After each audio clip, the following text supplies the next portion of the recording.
শুধুমাত্র রাজপথে নয়, আকাশেও চলবে গাড়ি।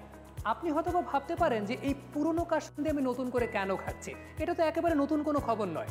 তবে প্রযুক্তিবিদরা নতুন করে বলেছেন এই উড়ুক্কু গাড়ি হবে চালকবিহীন, এবং তারা একেবারে দিনক্ষণ বেঁধে দিয়েই বলেছেন আগামী 5 বছরের মধ্যে আকাশে উঠতে যাচ্ছে স্বয়ংক্রিয় উড়ুক্কু গাড়ি।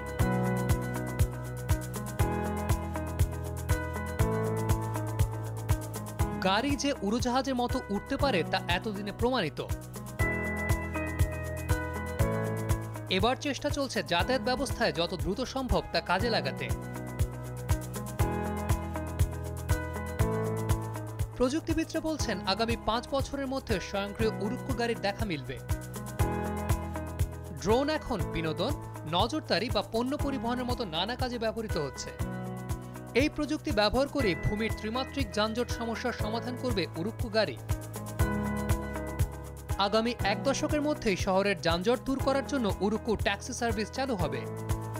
প্রযুক্তির ভবিষ্যৎ হিসেবে স্বয়ংক্রিয় উড়ুক্কু গাড়ি হবে যুগান্তকারী উদ্ভাবন।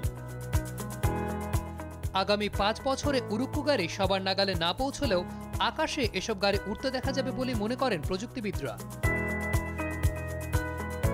আন্ডারগ্রাউন্ড বা মাটির নিচে টানেল তৈরি করে যোগাযোগ ব্যবস্থা চালুর চেয়ে আকাশে উড়ুক্কু যানের মাধ্যমে যোগাযোগ ব্যবস্থা চালু করার খরচ কম। তাই এই ধরনের সেবার গ্রহণযোগ্যতা বাড়তে পারে।